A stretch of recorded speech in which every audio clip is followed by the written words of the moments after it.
juga kita semua dalam berkah, kesehatan, dan kebahagiaan. Nah, sebelum pembelajaran kita mulai, jangan lupa kita berdoa terlebih dahulu ya. Lalu siapkan buku cetak tema 7-nya ya. Pembelajaran kali ini kita sudah memasuki tema 7 subtema 1. Yuk, jangan lupa sambil buka buku temanya. Kali ini kita akan membahas tentang peristiwa kebangsaan masa penjajahan. Banyak peristiwa dalam kehidupan, ada peristiwa pribadi, peristiwa keluarga, peristiwa masyarakat, bahkan ada juga peristiwa yang dialami oleh bangsa dan negara. Peristiwa dapat dibedakan menjadi dua macam. Yang pertama adalah peristiwa yang menyenangkan, peristiwa yang membuat kita senang. Kedua, peristiwa yang tidak menyenangkan atau peristiwa yang dapat membuat kita sedih. Contohnya seperti yang ditunjukkan pada gambar-gambar berikut. Nah, tahukah kamu, rempah-rempah begitu melimpah di bumi Indonesia.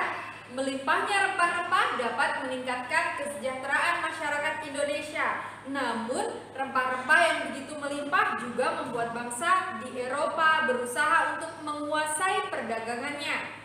Inilah salah satu peristiwa yang tidak menyenangkan yang dialami oleh bangsa Indonesia, yaitu adalah penjajahan yang berlangsung cukup lama. Indonesia merupakan salah satu negara yang memiliki hasil panen cengkih yang cukup besar pada saat itu. Nah, tahukah kamu hubungan antara cengkih dan penjajahan yang dialami oleh bangsa kita? Yuk kita simak buku tema halaman 3. Cengkih memiliki banyak manfaat sebagai bumbu masak. Cengkih digunakan dalam bentuk bunga utuh atau dalam bentuk bubuk. Cengkih juga dimanfaatkan oleh bangsa Cina dan bangsa Jepang sebagai dupa. Selain itu, minyak cengkih digunakan sebagai aromaterapi dan obat sakit gigi. Pohon cengkih banyak manfaatnya sehingga menjadikannya bernilai ekonomis tinggi. Oleh karena itulah, cengkih merupakan salah satu bahan rempah-rempah yang menjadi buruan bangsa-bangsa Eropa. Hal ini memicu terjadinya penjajahan di Indonesia. Bangsa kita mengalami penjajahan cukup lama. Selama masa penjajahan, bangsa kita mengalami penderitaan akibat adanya penindasan. Pada masa pemerintahan kerajaan-kerajaan Islam di Indonesia, datanglah orang-orang Eropa yang mengadakan pelayaran samudra. Kedatangan orang-orang Eropa di Nusantara mula-mula disambut baik oleh bangsa Indonesia. Namun, ketika orang-orang Eropa itu berusaha menguasai Nusantara, mereka mendapat reaksi keras berupa perlawanan-perlawanan di berbagai daerah. Lalu, apa sebenarnya yang melatar belakangi bangsa-bangsa Eropa datang ke Indonesia dan akhirnya menjajah bangsa Indonesia? Ayo kita cari tahu faktor-faktor yang melatar belakangi kedatangan bangsa-bangsa Eropa ke Indonesia. Mari kita buka tema 7, halaman 4. Mulai akhir abad ke-15, bangsa Eropa berusaha melakukan penjelajahan samudra. Bangsa Eropa yang pernah melakukan penjelajahan dan penjajahan di Indonesia dimulai oleh bangsa Portugis. Kapal mereka pertama kali mendarat di Malaka pada tahun 1511. Berikutnya ialah bangsa Spanyol yang mendarat di Tidore, Maluku pada tahun 1521. Kemudian disusul oleh bangsa Inggris dan Belanda. Kapal-kapal Belanda pertama kali mendarat di Pelabuhan Banten pada tahun 1596. Nah, faktor-faktor pendorong penjelajahan samudra antara lain sebagai berikut. Yang pertama adalah adanya keinginan mencari kekayaan atau biasa kita sebut sebagai gold. Kekayaan yang mereka cari terutama adalah rempah-rempah. Sekitar abad 15 di Eropa, harga rempah-rempah sangat mahal. Harga rempah-rempah semahal emas atau gold. Mereka sangat membutuhkan rempah-rempah untuk industri obat-obatan dan bumbu masak. Adanya keinginan menyebarkan agama atau gospel. Selain mencari kekayaan dan tanah jajahan, bangsa Eropa juga membawa misi khusus. Misi khusus tersebut adalah menyebarkan agama kepada penduduk daerah yang dikuasainya. Tugas mereka ini dianggap sebagai tugas suci yang harus dilaksanakan ke seluruh dunia dan dipelopori oleh bangsa Portugis. Lalu adanya keinginan mencari mencari kejayaan atau glory. Di Eropa ada suatu anggapan bahwa apabila suatu negara mempunyai banyak tanah jajahan, negara tersebut termasuk negara yang jaya atau glory. Dengan adanya anggapan ini, negara-negara Eropa berlomba-lomba untuk mencari tanah jajahan sebanyak-banyaknya. Lalu selanjutnya perkembangan ilmu pengetahuan dan teknologi. Ilmu pengetahuan dan teknologi berkembang pesat, contohnya seperti berikut. Ada dikembangkannya teknik pembuatan kapal yang dapat digunakan untuk mengarungi samudra luas. Lalu ditemukannya mesin untuk persenjataan. Senjata dapat digunakan untuk melindungi pelayaran dari ancaman bajak laut dan sebagainya. Lalu ada juga ditemukan kompas. Kompas digunakan sebagai penunjuk arah sehingga para penjelajah tidak lagi bergantung pada kebiasaan alam. Untuk menentukan arah, biasanya mereka berpedoman pada bintang sehingga jika angkasa tertutup awan, mereka tidak dapat meneruskan pelayarannya. Dengan kompas, mereka bebas berlayar ke arah manapun tanpa gangguan, baik siang maupun malam. Bangsa-bangsa Eropa mulai memperkuat kekuasaannya di Indonesia. Mereka membentuk pemerintahan kolonial dengan berlaku tidak adil terhadap rakyat Indonesia. Demi mewujudkan semboyan 3G atau 3G, Gold, Gospel, dan Glory, bangsa-bangsa Eropa di Indonesia membentuk pemerintahan kolonial. Di Indonesia tidak lagi hanya urusan perdagangan. Pemerintahan kolonial yang mereka bentuk semata-mata hanya untuk melanggengkan dan memperluas kekuasaannya terhadap bangsa Indonesia. Penderitaan rakyat Indonesia pun makin bertambah. Pemerintahan kolonial melakukan penindasan dengan membuat peraturan dan program kerja yang hanya menguntungkan pihak mereka sendiri, seperti kerja paksa, tanam paksa, dan yang lainnya. Bagaimanakah pemerintahan kolonial di Indonesia terbentuk? Bagaimana pula kondisi rakyat Indonesia? Bacalah bacaan pada buku tema 7 halaman 19 dengan seksama. Setelah berhasil menguasai Indonesia, pemerintah Inggris kemudian mengangkat Thomas Stamford Raffles sebagai letnan gubernur di Indonesia. Raffles memulai tugasnya pada tanggal 19 Oktober 1811. Kebijakan di bidang ilmu pengetahuan, yaitu ada 1, mengundang ahli pengetahuan dari luar negeri untuk mengadakan berbagai penelitian ilmiah di Indonesia.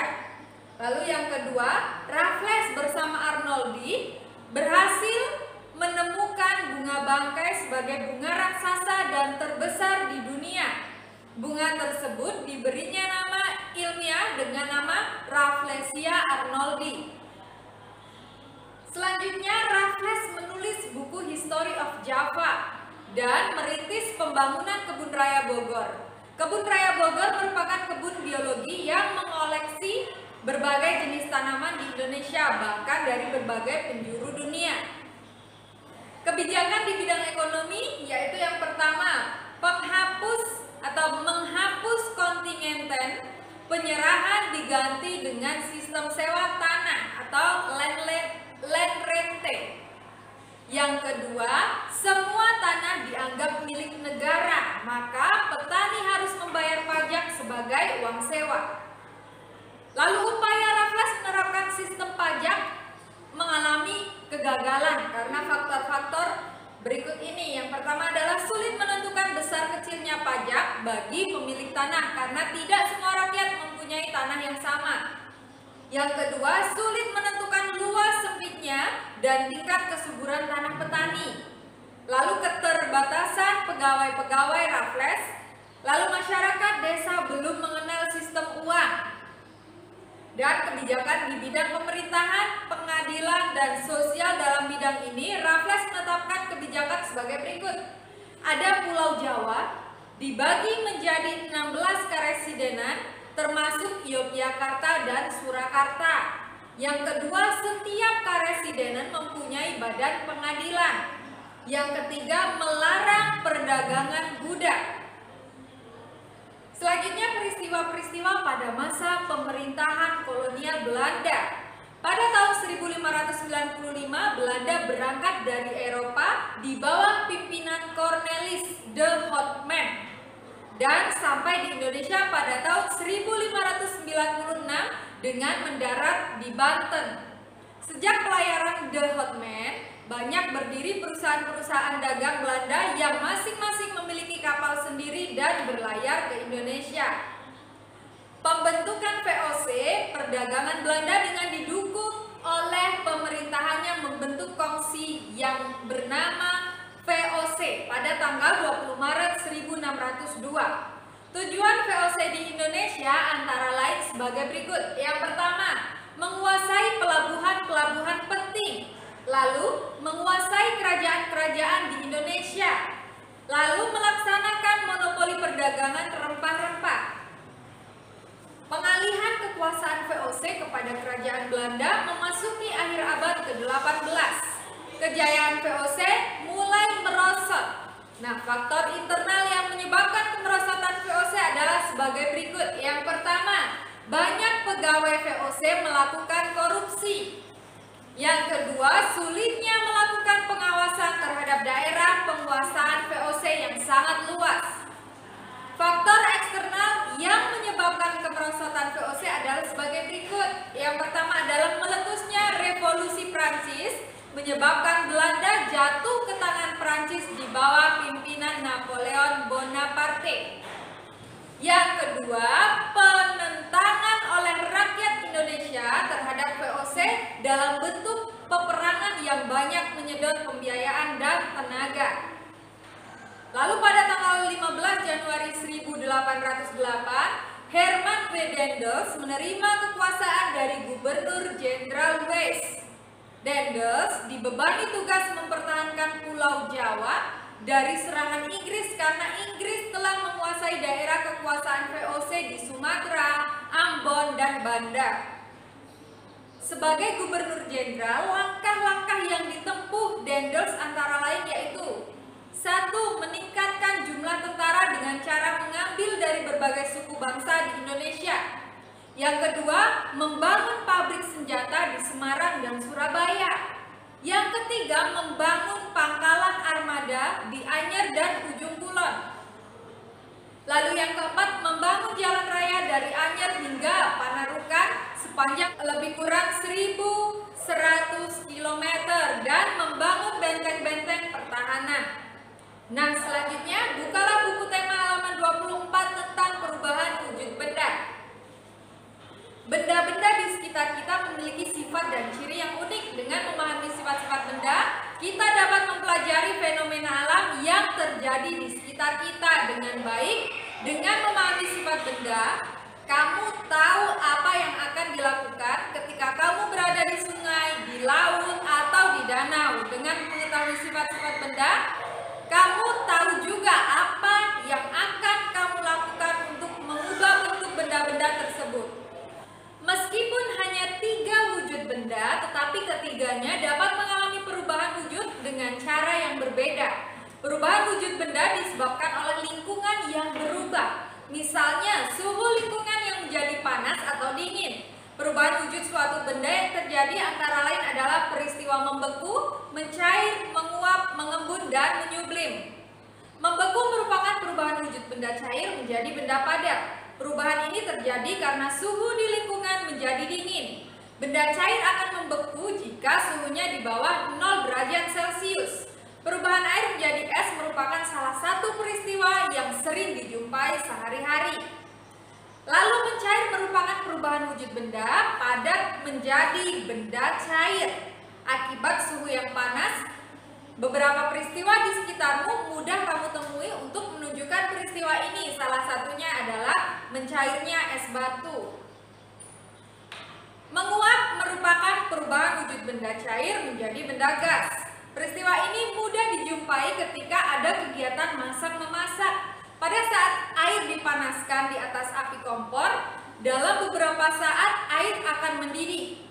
Peristiwa mendidih adalah contoh terjadinya penguapan atau perubahan dari benda cair ke gas, dan pada saat yang sama terjadi juga pengurangan volume air.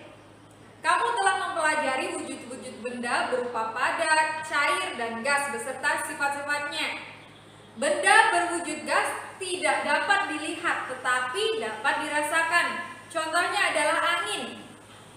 Saat kamu ke pantai, kamu dapat merasakan hembusan angin. Angin juga menerpa daun-daun kelapa sehingga tampak melambai-lambai. Kini ayah berlatih menyanyikan lagu yang berjudul Rayuan Pulau Kelapa. Kita menyanyi bersama-sama ya.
Lagu wajib adalah lagu yang dipelajari oleh siswa dalam rangka menanamkan rasa cinta tanah air yang bersifat wajib, menghargai jasa pahlawan, dan membakar semangat perjuangan agar selalu menyala.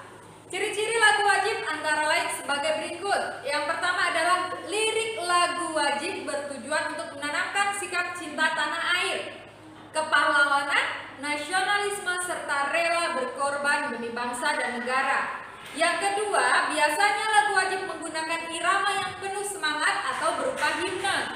Yang ketiga, lagu-lagu wajib diajarkan, dipelajari, dan dihayati sesuai dengan maksud dan tujuan yang terkandung di dalamnya. Nah, demikian tadi pembelajaran 1 dan 2. Setelah itu hari Rabu nanti kita akan melanjutkan belajar tema 7 subtema 1, pembelajaran 3, 4, 5, dan 6. Dan jangan lupa untuk melihat video pembelajaran untuk materi selanjutnya. Tetap semangat, jangan lupa untuk menjaga kesehatan dan kebersihan. Salam sehat, Namo Buddhaya.